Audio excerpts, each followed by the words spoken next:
Here we go. It's running. Hello, hello. In 5, 4, 3, 2, go.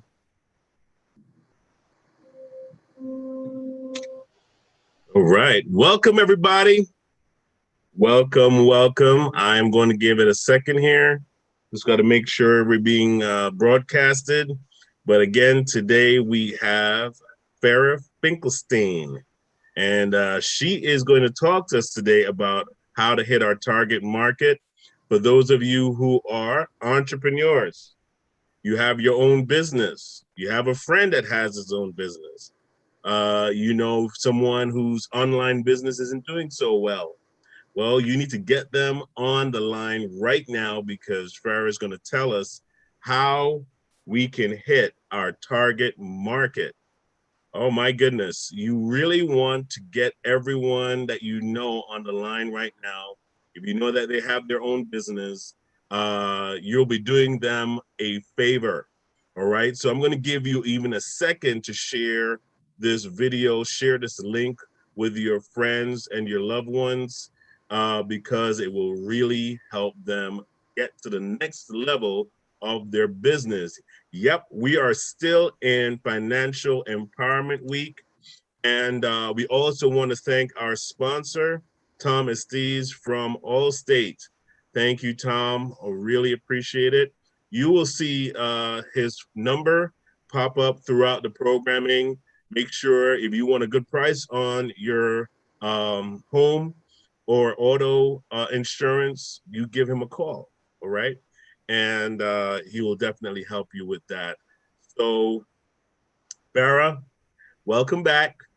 All right. Thank you. Just tell the folks a little bit about yourself in case they missed the last program.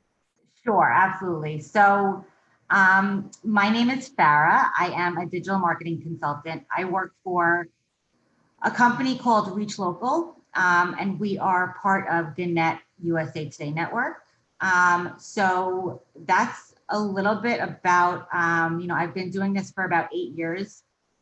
I love helping my clients understand and teach them what is going on in the digital space. And last week, I spoke about more of the web presence and really that the direct advertising, people looking for what you do, they don't know where to go, be there, be present, what we could do now and how COVID is kind of changing our whole digital landscape. So today I'm going to talk about something a little bit different, and it's called targeted display advertising. And I'm going to share my screen with you. Awesome. So a lot of this is very visual, which is why it's very difficult to talk about this without actually showing something. So display advertising, right? I'm going to walk you through kind of, what it is, how it fits into, our consumer journey and what we do online. And then I'm going to give you a few examples of specific campaigns that I run and different strategies. So first to start, I always like to start with this, and this is the traditional marketing funnel, right? Back in the day, it was a very, it was an upside down triangle. Awareness at the top, right? Companies are trying to build awareness. They're using TV, radio, billboards, and print to get their message out. Then there was the information and research phase, which isn't really at all what it is today, which you'll see in the next slide. But really, I mean, back in the day, think about it. All they had was, their friends and family to get information from, maybe a few websites, Wikipedia, of course, Google, but Google is now way different than it was, 5, 6, 7 years ago. And then, they're going to have a desire and they're going to go to the yellow pages back in the day, and they're going to look for the business and they're going to contact you and convert into a customer. And also the way that they were able to target was very, very different, right? So it was kind of, we call it a spray and pray model. I heard that term once. And I love that because it's really like, you're spraying or you're trying to get your message out to hundreds and thousands and millions of people. And it's not very targeted. There weren't very many targeting options like there are now. Maybe you could have targeted by location, age, and gender, and that was really it. So today, obviously, that funnel is very different because there's so many different media points and ways where people can become aware of your service or your product. And there's also a lot of different ways where they can get information and read reviews and ask their friends and family and put out a question online. And the reach is just so much bigger for consumers as well as businesses. And a lot of times business owners, they don't really understand or they don't know how to really get their message in front of a consumer wherever they search online, wherever they surf online, and wherever they socialize, right? So this is also going back to the someone looks at their phone 150 times a day. So think about the opportunity that is for a business owner to be in front of their potential customer, really whenever they're looking at their phone, whenever they're online on a tablet or a desktop. Now that we're home more, I think that people are using desktops and laptops a little bit more. So it's really important to keep that in mind. So I want to talk about how we target these consumers, right? So when Reach Local was acquired by the USA Today Network, we really were able to, grow our market size, and we gained a large audience that we never had access to before. So just talking about like the scope of the USA Today Network and really the reach that we have over 5,000 journalists across the country. We're in 46 states. We have over 300,000 clients. We reach about 1 in 2 US adults, and our news sites get over 175 million unique visitors every single month, right? So that is a huge amount of data that we have on our customers and our readers and what they're doing online from the beginning of their, research and awareness phase to the end of their journey where potentially they turn into a customer. Our audience on the USA Today Network is pretty affluent. And when I say affluent, I mean our audience has a 14% higher income than the general population. 67% of our readership is employed. And the average age is about 48. So, this is our audience, right? It's not really just about the collective sum of our audience that brings value to the campaigns that we run for our clients, but the real power is our ability to, really reach a niche audience with mass and scale at the same time. So we connect brands with our audiences, not just by age and gender alone, but by a whole bunch of different factors like life stage, lifestyle, interest, behaviors, passions, employment, titles. So I'm gonna kind of show you what that looks like as far as strategies and tactics that you can implement and that I implement also for my businesses. So site retargeting, and again, just going back here, a lot of times people don't understand where display ads show up. They're going to show up on really any website that allows an ad to show. And you see these ads all the time when you're searching on your, on news sites. They come up on weather.com. They come up on blog articles. And again, we can show these ads on the USA Today Network sites. So one tactic that I always think is super important for any business who has somewhat of a longer buying journey than an emergency service business would be site retargeting. And you see this all the time. When you go to a website, you leave and then you see ads constantly over and over again throughout the next 30 days, right? The reason why we do this is because usually people are going to need to see an ad about 7 times before they actually make a decision. So staying in front of those customers and staying in front of those people that have had an interest and have been to your site already is really, really important. We can also target users who are viewing and reading certain blogs or articles that contain certain keywords, right? So this was an article that I was reading this morning, 23 best skincare products that will help you the most amazing skin of your life, right? This would be a great article for, let's say, a dermatologist or a cosmetic product company to show their ads on. And again, this is just one strategy that we can implement to stay in front of your consumers throughout their entire buying journey. Geofencing is another tactic that was very, very relevant before COVID. And I think it is still relevant, but in a different way. So what this basically is we are able to target people by their physical location, by their device types. So for example, if a consumer walked into a BMW dealership, they would most likely see ads for the closest Mercedes-Benz dealership because Mercedes-Benz wants to capture those people that are walking into BMW.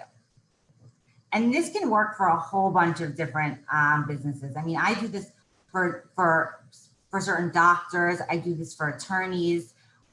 You could do this for actual retail stores. So, you know, if people are walking into, let's say, a jewelry store and a new jewelry store just opened up around the corner that wants to get local business, they can actually target competitors that are in their area. This addressable geofencing is kind of the other side of geofencing, where we're targeting actual individuals while they're in their homes, right? And we're doing this by property line data that we have access to. And it kind of works like direct mail, only it's digital and trackable, right? And it makes much better use of your marketing dollars than sending out a direct mail piece and hoping that somebody like needs your services and calls you. So there's also a lot of different criteria that we have the capability to implement when we're running these campaigns, right? So for example, we can target homeowners who have certain purchase behaviors, right? Do they buy jewelry? Do they buy children's products? We could target people by life events. Do they just have a baby? Are they married? Or do they just get married? We could target them by interest and behaviors, financial information, right? We can target people by their net worth and their amount of discretionary income. Right now, I think that's so important for businesses to understand that if you have a luxury product and people are really struggling financially, you may want to target the people with a certain, net worth who have a certain amount of discretionary income that they are able to spend on luxury items. And I'll show you a campaign that I actually run very successfully that that kind of uses that strategy. And the last tactic that I just want to mention is called OTT, or over the top. And I think the reason why this now is so important is because so many of us have done away with our cable service. We're streaming content on internet connections. Apple TV, Hulu, Roku, Amazon Fire. So we are able to show ads while people are watching some of these, these streaming services. And just a quick stat on how COVID has impacted this strategy and this tactic. Smart TVs are up about 60%, and streaming boxes sticks are up about 39% this year over last year. So obviously people are using internet connection more than they are cable now, more than ever. So just some quick examples. I was working with a local outdoor furniture store before COVID, right? And we were using, we were targeting people who physically entered other furniture stores in the area. Users who are most likely to move within the next 90 days, right? Because these people are probably going to be interested in getting a new piece of furniture, especially now for the outdoors. Visitors who have previously been to the website, again, was doing site retargeting for them. But once COVID started, we had to kind of change our strategy because nobody was walking into the competitor locations. So we started to target properties with in-ground pools in certain zip codes. We were also targeting people who are interested in landscape design and gardening and other outdoor activities. I was working with a tennis academy summer camp, and they were out east on the east end of Long Island, and it was a very beachy summer vacation town where people from really all over the Northeast would be members and go there and bring their kids there for the summers when they left their main residence. So we were targeting people in zip codes around the New York metro area who had children between the ages of 3 and 13, who had a household income of $150,000 plus.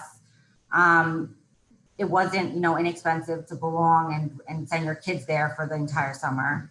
And then we were targeting people who were interested in tennis, sports, swimming, and other outdoor activities. And then the last, I just wanted to give you kind of an example of what I do for a lot of physicians. This is just one example of a plastic surgeon that I work with. So M-Sculpt is actually it's a non-surgical way to basically build muscle and burn fat with no sweat required, right? So it straps around your stomach, and they say about 30 minutes is equal to 20,000 crunches. So this is a machine that a lot of plastic surgeons now offer to their patients. So when a client that I work with first got the machine, we decided it wasn't a very known machine yet, and it wasn't a very known procedure or treatment, if you want to call it. So we were targeting women between the ages of 30 to 50 who were interested in fitness and weight loss, who were interested in liposuction, right? Because they may also be interested in this after they have that procedure done. And it wasn't an inexpensive 30-minute treatment. So we were also targeting people with a higher discretionary income than the general population. So these are all just ideas, and I try to really be creative, especially now more than ever, because we're doing things so differently, and we really have to try to, again, adapt to all the changes that are going on. We are not able to see ads like we used to when we went to work every day on the highways and, on the radio, and so it gives us all a reason to kind of look at the positive side and know that there is always a way to, generate new business even if you're not really familiar and sure of what to do and how to do it. That's why people like me exist. That's why companies like mine, like the USA Today Network and Reach Local, are here really to just help you understand and come up with the best strategy for the right time. So with that, I will pause and stop and see if there are any questions.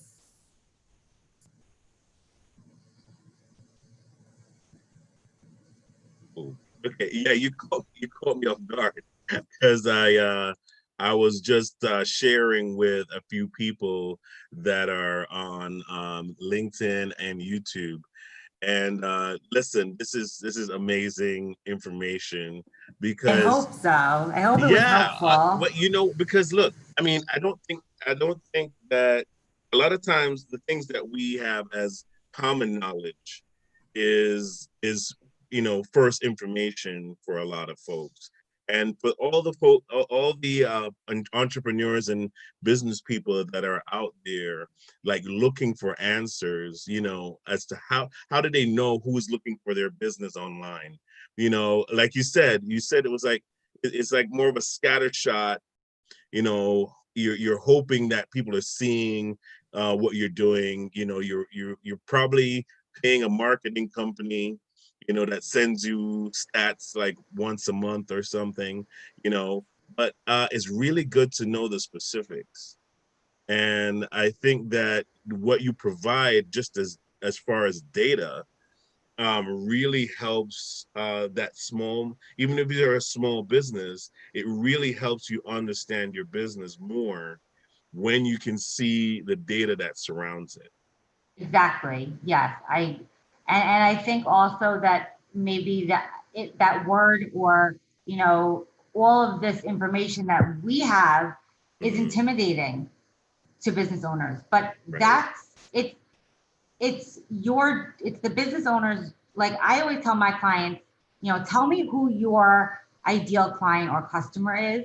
Who, what age are they? What do they do in their spare time? If you know that information, right? If you don't know Hmm. that information, I can probably get that information for you to target the right audience and the right type of person.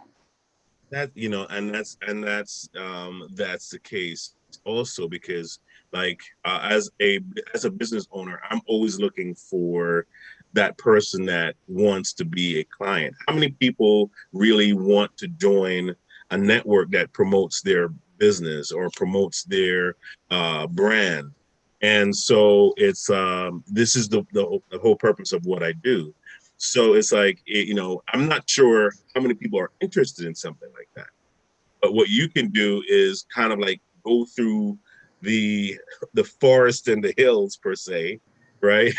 Of Google and Yahoo and all the dominating search engines, and really kind of find out what people are looking for in my area, in my field, Yeah, a which makes hundred it, percent. yeah, which makes, like, for me, that would be peace of mind, in a sense where I'm like, okay, now I know I'm not just kind of like hallucinating that this is a need, you Yeah, know? and I think it's also really important to stress the fact that it's not about where your ads are being placed a lot of the time. It's about who is seeing the ads, right? So, if let's just say a sports equipment company, right, wants to target parents and especially fathers and sons that are interested in, a new baseball product that they have.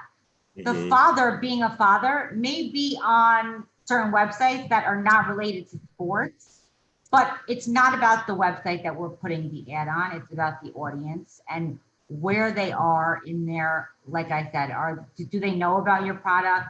Have they been to your website already? And if they have been to your website, why did they leave, right? Did they get distracted, or did they, see something, or they didn't see something that they wanted to see? So it's really just all about understanding your customer and what they're doing. Yeah, exactly. Or your target market, which is what, hitting your target market. Who does your business appeal to? Right. I mean, do you even really know if it's age specific, if it's gender specific? All these different factors really curtail on how you market your business, right? How the Yep. wording you use. Yeah, go ahead. Yeah. And then again, I mean, I was just going to say that I only really spoke about, display and these banner ads that come up across the internet and on the USA Today Network partner sites. Hmm. But remember that there is a whole Facebook and Instagram advertising world out there, and there's a whole YouTube world out there, and Yes. your customers are there too. So that's also another strategy that we could potentially implement to be in front of a certain type of audience. Exactly, exactly. We have a partner that's in the room with us, Oscar Capel. I don't know. Oscar, do you have any questions for Farah? Did Well, anything? Go well, ahead. I missed. I couldn't get onto the Facebook Live. I'm having a little tech issue here, so I just caught the last few minutes. So I will be watching the replay, and then I will Okay. call Farah directly and ask the questions. And next week we could go over it again. Oh A wow. hundred Okay. percent. Hey, you know what? But That would be I great. Farah, I'm gonna have to reserve you for next week as well. okay. see, You I'll know, that come was a back. cheap I'll ploy come to back get next Farah week. to come back. You see? I'll yeah. come back next week. So And again, I always say, even if now is not the right time, I understand that a lot of business owners are struggling with finances and advertising might not be, at the top of their priority list.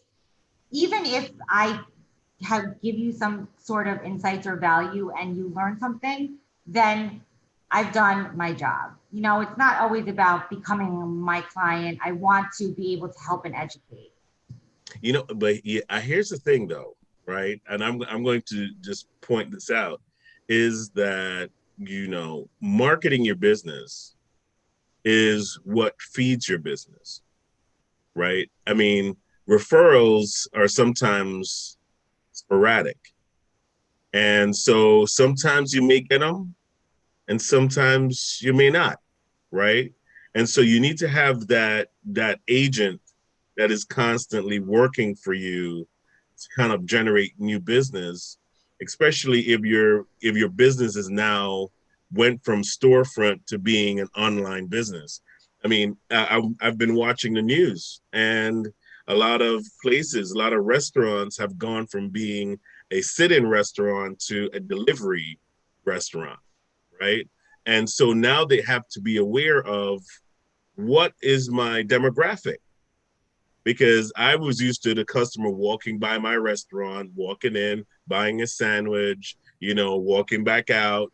And I had traffic on street traffic to generate business. Now I'm waiting for somebody to call me to order a sandwich or order coffee and something else. So now I need to know what my traffic is online. Who's looking for my store, on the internet. Yep, and to the other display side of that, right? Mm-hmm. It's not only about who's looking for your store, but who can I get to know that I exist, Exactly. right? Wow. Yes. And Yes. how can I, target every single person that lives within, 2 miles or this zip code that I'm in. Right. So that's the other that's the That's other the part other of it. caveat. Yeah. Yeah. Wow. Thank you so much, Farah. Thank you for coming Thank you for on. having me again. Wow. I am so And I will excited. come back next week. And Yeah. I am definitely going to stay on for Oscar. Yeah, absolutely. Absolutely. Please do that. Oscar, it's your court. It's in my court. Thanks so It's in much. your court. Sarah, Farah, one thing that I heard yesterday, which is really, it was really wild. It's who's letting your customers down. So your competition, somebody in your competition is letting your customers down. That's another way to look for business. It's like, this is why we are better than X, Y, and Z, because they have not come through with what they promised. So that was another something I picked up, a little marketing thing the other day. Yeah, and I mean, then against that point, targeting and target. I mean, I don't know if you heard this because you weren't on the call, but you could target your competitors' locations Oh, and have and get get steal some their customers. Steal their customers, but it's not personal; it's business. It's So I'll leave it at that. yeah. listen, Coke and Pepsi All have right. been at it forever, trying to steal each other's customers. So it's not, I know, we're not reinventing the Listen, wheel here. I know.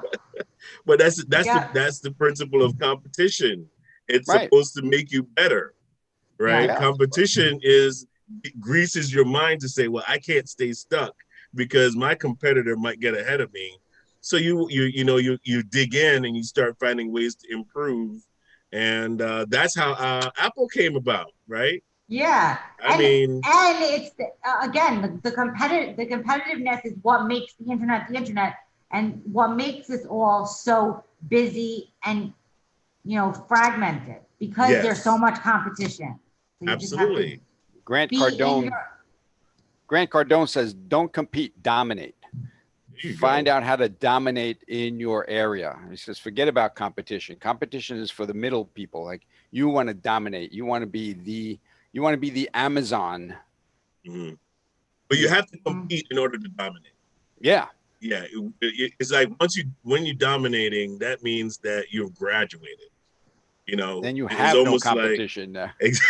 right. It's like right. when your business has reached like this plateau, and you're like, uh, who am I competing against?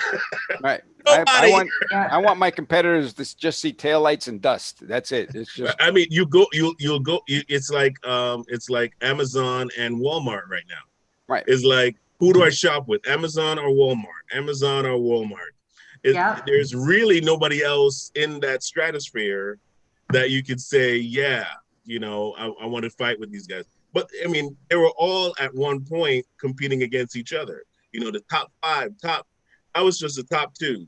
you And you know, talk, and again, talk about domination. There was a time when Kmart was a lot bigger than Walmart. right, right. And the article was like, poor Walmart is trying to compete with giant Kmart.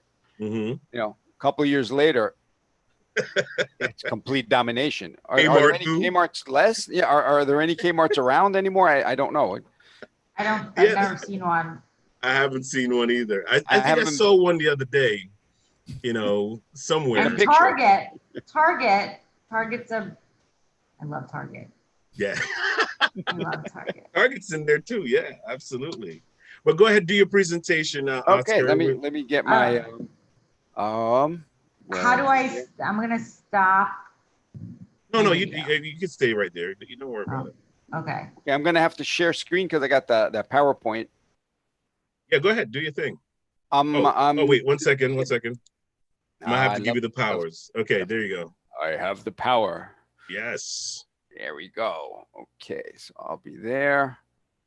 Share slideshow from slideshow. Come on. Hello. There we go. Current slide. Okay. So yes, we'll be starting right now. Real quick before I get into how I became a certified identity theft risk management specialist. Way back in my former life, I was a dental technician, and dental technology is a very stressful job. And that's one of the things we are going to be talking about later on, stress and how to deal with stress. So way back when I was a dental technician, I was there for 38 years. Actually moved the lab out to Costa Rica for a while. Competition was getting really, really crazy. And I had a great job, good salary, a lot of benefits, except for one thing. And 40 million people found out in March the same thing. Job security there's no such thing as job security. And the place I was working with went bankrupt. So a lot of people are finding themselves in a situation. What do I do now? I need another job. I need to do something. One thing people can do is start businesses on their own. And this Mike Malio, I know about, went from homeless to millionaire doing recycling of metal. So we are in an era now that is called the gig economy. So you're finding ways to build income out of your, become a phoenix, rise from the ashes, as Phil says. So I was on TV and we talk about cybersecurity. And one of the things I talk about in Legal Shield and ID Shield is the problem with cybersecurity and identity theft. Most people think this is what identity theft look like. Some guy in his mother's basement trying to hack into your records. This was true way back when this was the latest cell phone that you could buy. So identity theft now is totally different. We are looking at a worldwide identity theft with breaches coming from state-sponsored terrorists because they have 24-hour, they're paying people 24-hour to hack into everything that we have. I believe the Pentagon gets 60,000 hacks attempts per day. So there is no business that is safe from identity theft and from hackers. Way back when we had the Equifax breach, we have 325 million people living in the country, and there was 147 million records taken in that breach. And we thought that was the end of the world. We had victims that would be looking over their shoulder for the rest of their lives. And that was the big headlines. And let's go back to last year. Last year, one hack was 1.2 billion, and the total for the year was 15.1 billion. 15.1 billion records. So we can do the math. How many times does 325 million go into 15.1 billion? So when people say my identity, yeah, I'm fine, mine won't be stolen. The sad fact is all of our information has been stolen several times and is out there on the market being sold. And that's when we find out about it, when there's an alert. So the other thing I tell people is identity theft is not just financial. We're looking at passports, social security numbers, driver's license. Any number that identifies you is stolen and is sold on the dark web. Another thing that people do not realize is the emotional toll of identity theft. It's a violation. There, you can't hide. All of your information is out there, and now there's nothing you can do to get it back. Another problem with identity theft is you have to prove yourself innocent. Gerber Guzman was arrested twice, 2 different times, spent 2 weeks in jail for a crime he didn't commit because his driver's license was used as identification, and the crime required the person to be arrested. So poor Mr. Guzman got arrested twice for that. Bad thing about identity theft is there is no demographic. There's no gender, race, or anything. This was the oldest man in America had his bank account taken. And also this girl at 3 years old had her identity used and is now $750,000 in debt at 12. Try to get a college loan when everything says that you are in debt. The other problem is medical identity theft, because since banks are really cutting down on the types of financial identity theft you can do with a lot of blocks. I mean, everybody's got an alert on their phone. If somebody charges anything over, mine is set for $40. Anything over $40, I will get an alert. So medical, the thieves are going to different types of identities because they're not looking for your identity. They're looking to sell your information. So if banking is not sellable, now what is sellable? Medical identity theft. This is the most dangerous because if, let's say I still steal Phil's identity and I use his medical card to go get medical treatment, and I have diabetes, I have other illnesses, those, whatever is on my medical record is now also permanently on Phil's medical record. So if he goes to the hospital in an emergency and there are 2 different blood types on that medical record, it's going to be tough to find out which is his real blood type. So that I call this is the deadliest type of identity theft. So to try to fix it yourself is a problem because it is so complicated, especially medical, with the laws that do not allow you. Here's the fun part. If I'm using my medical record and I merged it with Phil can't even look at his own medical record because of the HIPAA laws. So he cannot look at his medical record to find out what is really him and what is not him, because my records are in there now. So that is absolutely nuts, but that's the law. This is why you need licensed private investigators to do that job. We'll talk about that later. So there are companies that go out there and do monitoring, some better than others. This one is not the best one to use. If you grab any paper, you'll see what happens with the law coming down on them. Morgan Wright, who is the U.S. State Department senior anti-terror advisor, when they were talking about the Equifax breach, said, I have ID Shield because they have actual investigators. And that is what I was talking about earlier. If you don't have a licensed private investigator to restore your identity, it's a waste of money. All you're being told is your identity, your numbers have been used, and now you have to go fix it yourself. So that's not what you want to pay a monitoring service to do. ID Shield compared to the national leader. Everything that you see there in red is what they do not cover, and every little check mark is what we do cover for about half the price. So we tell people don't get ripped off twice, one by the thief and the other by the company that's supposed to be doing your monitoring. So there are other types of stress that we come into on an everyday basis. Let me know if anybody has seen this type of stress. You have that lights come on behind you, and now there's going to be a problem. Legal Shield, the other service I have, is app-based, lets you talk to your law firm 24 hours a day. So in this situation, this button lets you submit a traffic ticket to the law firm. If it gets out of hand a little bit, you can call your law firm. And that is, again, it's available 24 hours a day all across the US and Canada. And now we have opened up in England.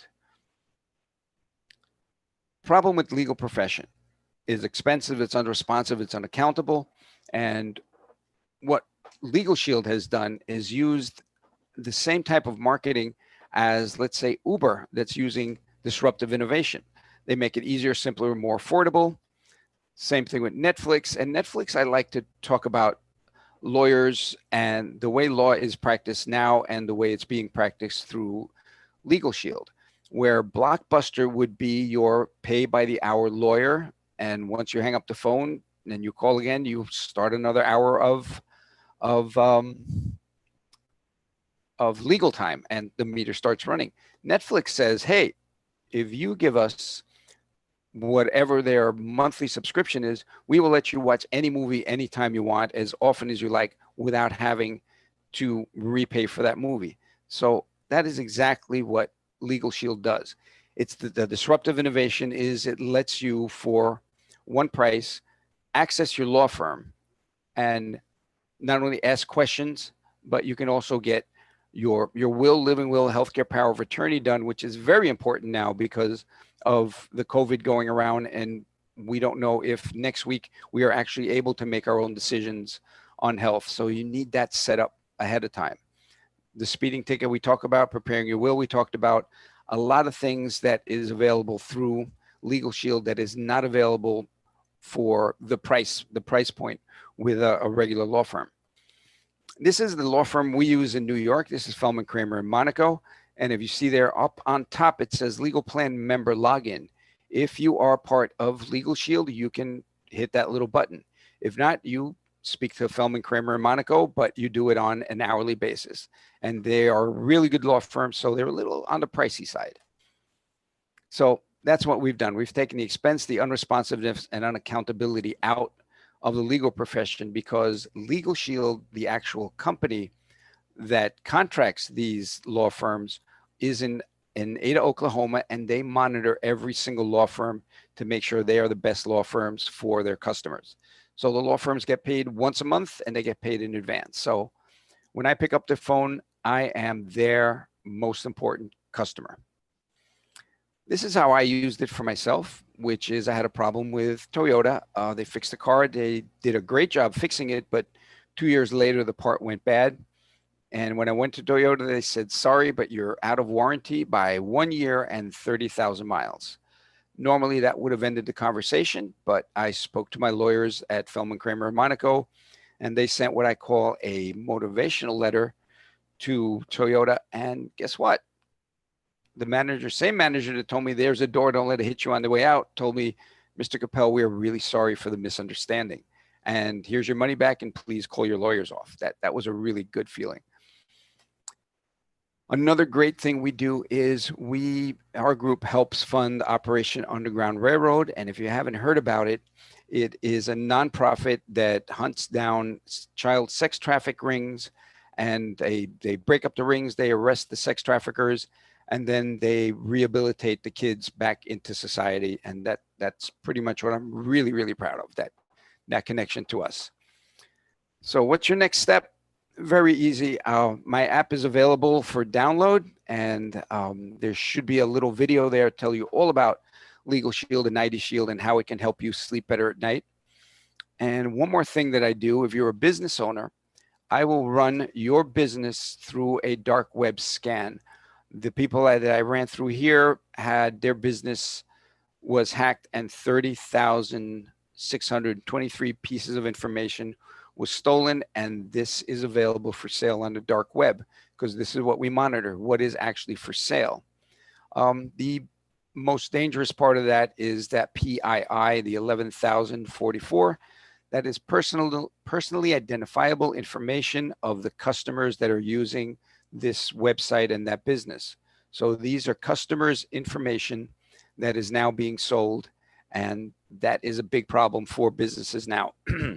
There will be a security credit score for businesses in the future, and if you do not have a good, a security score, if you don't have a good security score, you will not be able to do business like you're used to. The banks will not lend money. Other businesses will not work with you, and trying to do work internationally will be impossible. So that is my presentation in a nutshell. There's my information. And Phil, I'm ready for questions from you or Fara or anyone else that's online.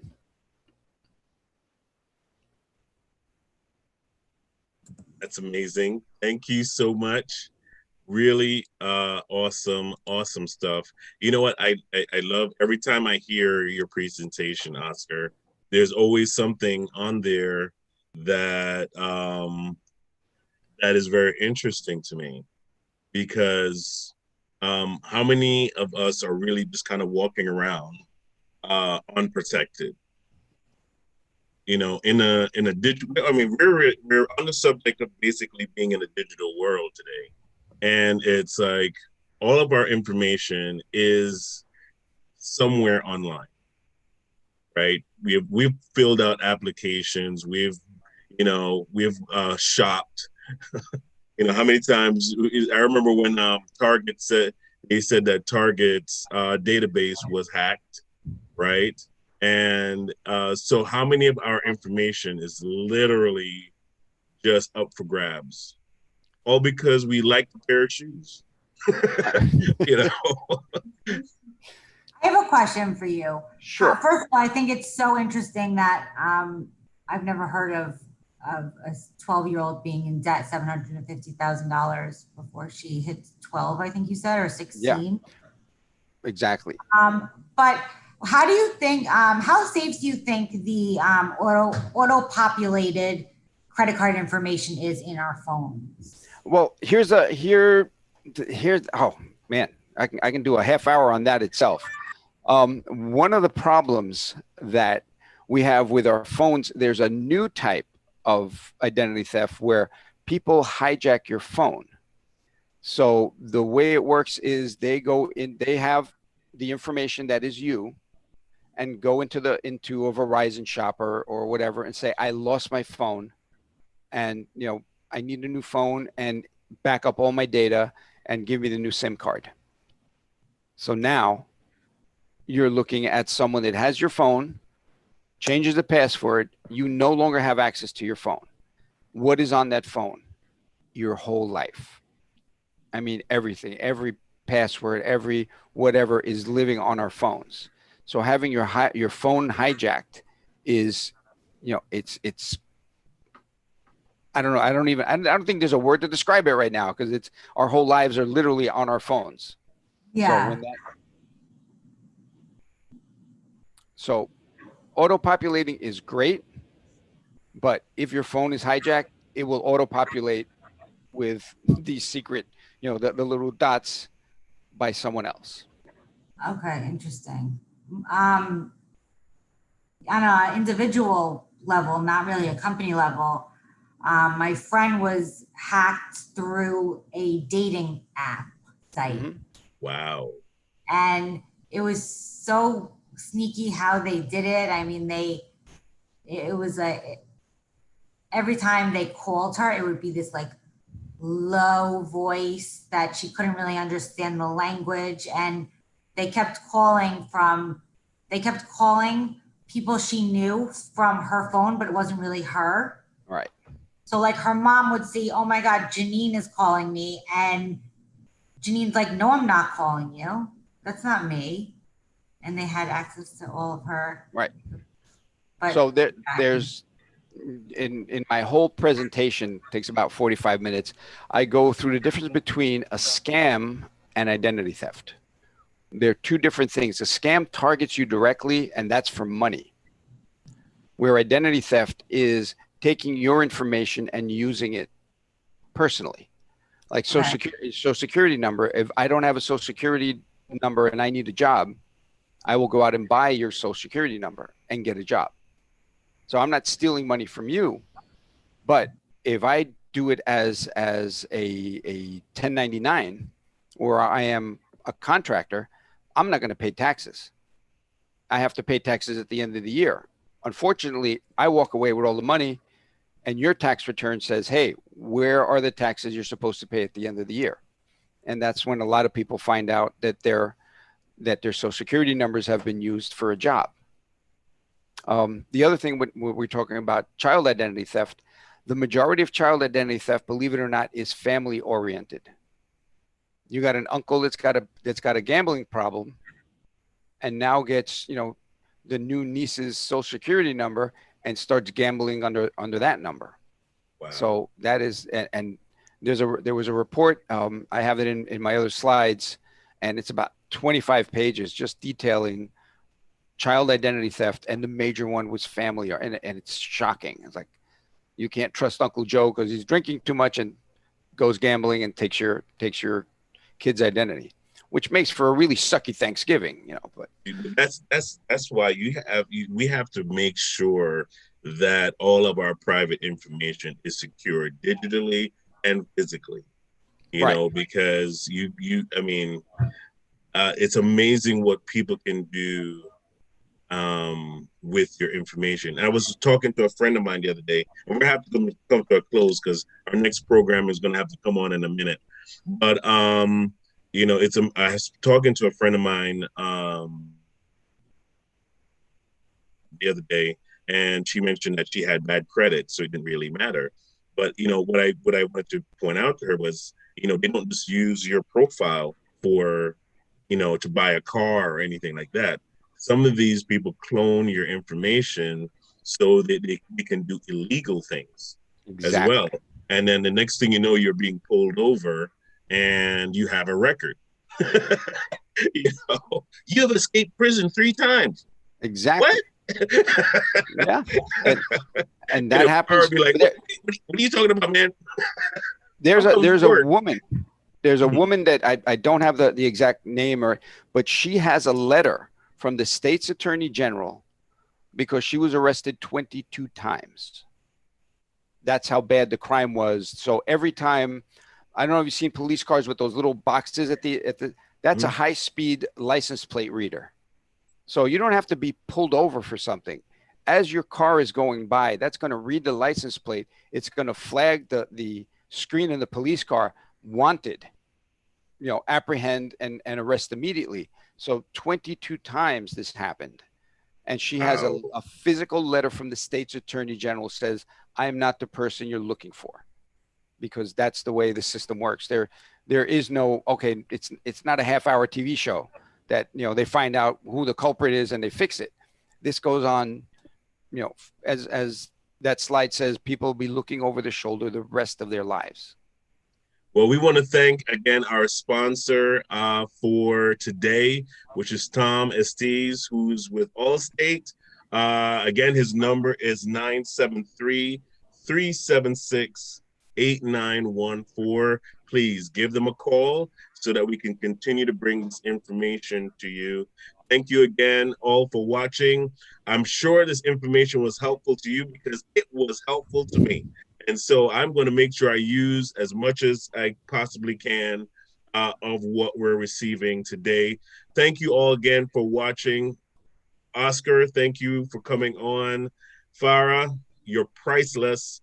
And we will see you again next week because Oscar demanded it. He, yes. He sent me a letter, so I have to, now I have to do it.